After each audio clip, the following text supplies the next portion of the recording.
श्रीमद्भागवत पुराण छठा अध्याय द्वादश स्कंध। परीक्षित की परम गति, जन्मेजय का सर्प सत्र और वेदों के शाखा भेद। श्री सूत जी कहते हैं, सौनक आदि ऋषियों, व्यासनंदन श्री सुखदेव मुनि समस्त चराचर जगत को अपनी आत्मा के रूप में अनुभव करते हैं और व्यवहार में सबके प्रति समदृष्टि रखते हैं। भगवान के शरणागत एवं उनके द्वारा सुरक्षित राज ऋषि परीक्षित ने उनका संपूर्ण उपदेश बड़े ध्यान से सुना। अब वे सिर झुकाकर उनके चरणों के तनिक और पास खिसक आए और अंजलि बांधकर उनसे यह प्रार्थना करने लगे। राजा परीक्षित ने कहा, भगवान, आप करुणा के मूर्तिमान स्वरूप हैं। आपने मुझ पर परम कृपा करके आनंदी अनंत एक रस सत्य भगवान श्री हरि के स्वरूप और लीलाओं का वर्णन किया। अब मैं आपकी कृपा से परम अनुग्रहित और कृतकृत्य हो गया हूँ। संसार के प्राणी अपने स्वास्थ्य और परमार्थ के ज्ञान से शून्य हैं और विभिन्न प्रकार के दुखों के दावानल से दग्ध हो रहे हैं। उनके ऊपर भगवान में महात्माओं का अनुग्रह होना कोई नई घटना अथवा आश्चर्य की बात नहीं है। यह तो उनके लिए स्वाभाविक ही है। मैंने और मेरे साथ बहुत से लोगों ने आपके मुखारविंद इस श्रीमद्भागवत पुराण का श्रवण किया है। इस पुराण में पद पद पर भगवान श्री हरि के उस स्वरूप तथा उन लीलाओं का वर्णन हुआ है जिनके गान में बड़े बड़े आत्माराम पुरुष रमते रहते हैं। भगवान, आपने मुझे अभय पद का ब्रह्म और आत्मा की एकता का साक्षात्कार करा दिया है। अब मैं परम शांति स्वरूप ब्रह्म में स्थित हूँ। अब मुझे तक्षक आदि किसी भी मृत्यु के निमित्त से अथवा दल के दल मृत्यु से भी भय नहीं रहा। मैं अभय हो गया हूँ। ब्रह्मन, अब आप मुझे आज्ञा दीजिए कि मैं अपनी वाणी बंद कर लूँ और मौन हो जाऊँ और साथ ही कामनाओं के संस्कार से भी रहित हो जाऊँ। आपके द्वारा उपदेश किए हुए ज्ञान और विज्ञान में परिनिष्ठित हो जाने पर मेरा ज्ञान सर्वदा के लिए नष्ट हो गया है। आपने भगवान के परम कल्याणमय स्वरूप का मुझे साक्षात्कार करा दिया है। श्री सूत जी कहते हैं, सौनक आदि ऋषियों राजा परीक्षित ने भगवान श्री सुखदेव जी से इस प्रकार कहकर बड़े प्रेम से उनकी पूजा की।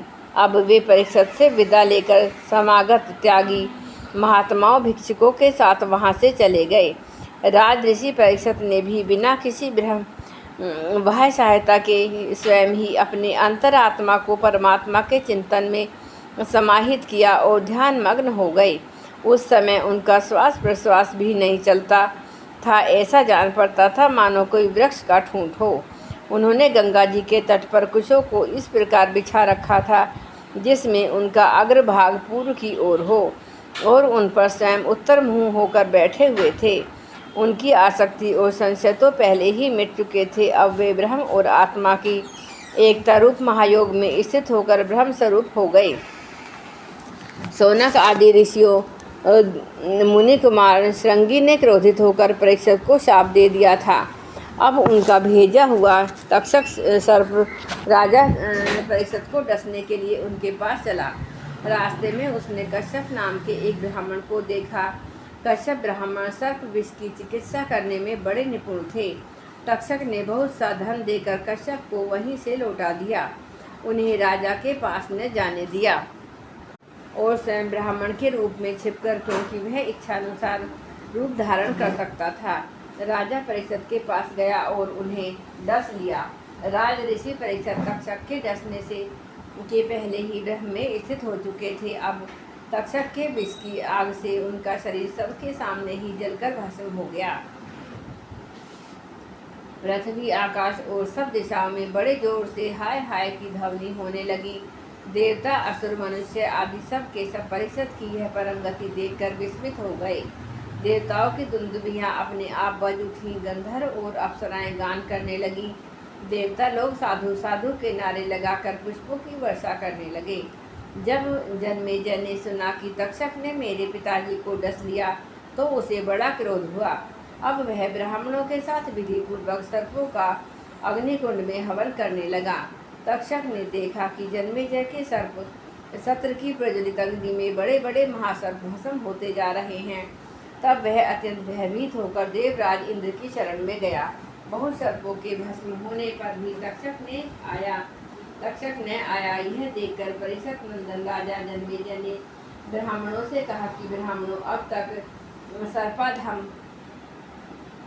तक्षक क्यों नहीं भस्म हो रहा है। ब्राह्मणों ने कहा, राजेंद्र, तक्षक इस समय इंद्र की शरण में चला गया है और उसकी रक्षा कर रहे हैं। उन्होंने ही तक्षक को स्तंभित कर दिया है, इसी से वह अग्निकुंड में गिरकर भस्म नहीं हो रहा। परीक्षक नंदन जन्मेजय बड़े ही बुद्धिमान और वीर थे। उन्होंने ब्राह्मणों की बात सुनकर इस कहा, ब्राह्मणों, आप लोग इंद्र के साथ तक्षक को क्यों नहीं अग्नि में गिरा देते। जन्मेजय की बात सुनकर ब्राह्मणों ने उस यज्ञ में इंद्र के साथ तक्षक का अग्निकुंड में आह्वान किया। उन्होंने कहा, रे तक्षक, तू मरुद गण के सहचर इंद्र के साथ इस अग्निकुंड में शीघ्र आ पड़। जब ब्राह्मणों ने इस प्रकार आकर्षण मंत्र का पाठ किया, तब तो इंद्र अपने स्थान सर्वलोक से विचलित हो गए। विमान पर बैठे हुए इंद्र तक्षक के साथ ही बहुत घबरा गए और उनका विमान भी चक्कर काटने लगा। अंगिरा नंदन बृहस्पति जी ने देखा कि आकाश से देवराज इंद्र विमान और तक्षक के साथ ही अग्निकुंड में गिर रहे हैं। तब उन्होंने राजा जन्मेजय से कहा, नरेंद्र, सर्पराज तक्षकों को मार डालना आपके योग्य काम नहीं है। यह अमृत पी चुका है, इसलिए यह अजर अमर है। राजन, जगत के प्राणी अपने अपने कर्म के अनुसार ही जीवन मरण और मरणोत्तर गति प्राप्त करते हैं। कर्म के अतिरिक्त कोई भी किसी को सुख दुख नहीं दे सकता। जन्मेजय, यूँ तो बहुत से लोगों की मृत्यु सांप, चोर, आग, बिजली आदि से तथा भूख, प्यास, रोग आदि निमित्तों से होती है, परंतु यह तो कहने की बात है। वास्तव में तो सभी प्राणी अपने प्रारब्ध कर्म का ही उपभोग करते हैं। राजन, तुमने बहुत से निरपराध सर्पों को जला दिया है। इस अभिचार यज्ञ का फल केवल प्राणियों की हिंसा ही है, इसलिए इसे बंद कर देना चाहिए, क्योंकि जगत के सभी प्राणी अपने अपने प्रारब्ध कर्म का ही भोग कर रहे हैं। श्री सूत जी कहते हैं, सौनक आदि ऋषियों महर्षियों बृहस्पति की बात का सम्मान करके जन्मेजय ने कहा कि आपकी आज्ञा शिरोधार्य है। उन्होंने सर्प सत्र बंद कर दिया और देवगुरु बृहस्पति जी की विधि पूर्वक पूजा की। ऋषिगण, जिससे विद्वान ब्राह्मणों को भी क्रोध आया और राजा को शाप हुआ, मृत्यु हुई, फिर जन्मेजय को क्रोध आया, सर्प मारे गए। यह वही भगवान विष्णु की महामाया है। यह अनिवर्चनीय है। इसी से भगवान के सर्वभूत जीव क्रोध आदि गुण वृत्तियों के द्वारा शरीर में मोहित हो जाते हैं, एक दूसरे को दुख देते और भोगते हैं। अपने प्रयत्न से इसको निवृत्त नहीं कर सकते। विष्णु भगवान के स्वरूप का निश्चय करके उनका भजन करने से ही माया से निवृत्ति होती है, इसलिए उनके स्वरूप का निरूपण सुनो।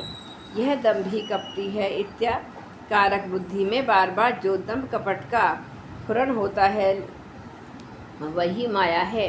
अब आत्मवादी पुरुष आत्मचर्चा करने लगते हैं, तब वह परमात्मा के स्वरूप में निर्भय रूप से प्रकाशित नहीं होती, किंतु भयभीत होकर अपना मोह आदि कार्य न करती हुई सी किसी प्रकार रहती है। इस रूप में उसका प्रतिपादन किया गया है। माया के आश्रित नाना प्रकार के विवाद मतवाद भी परमात्मा के स्वरूप नहीं है, क्योंकि वे विशेष विषयक हैं। कर्म, उसके संपादन की सामग्री और उनके द्वारा साध्य कर्म, इन तीनों से अनंत अहंकार जीव, यह सब जिसमें नहीं है, वह आत्मस्वरूप परमात्मा न तो कभी किसी के द्वारा बाधित होता है और न किसी का विरोधी ही।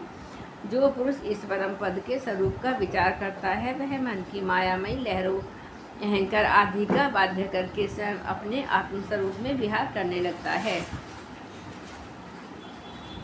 विष्णु भगवान सही वास्तविक स्वरूप है, यही उनका परम पद है। इसकी प्राप्ति उन्हीं लोगों को होती है जिनके अंतःकरण में शरीर के प्रति अहम भाव नहीं है और न तो इसके संबंधी ग्रह आदि पदार्थों में ममता ही। सचमुच जगत की वस्तुओं में मैंपन और मेरेपन का आरोप बहुत बड़ी दुर्जनता है।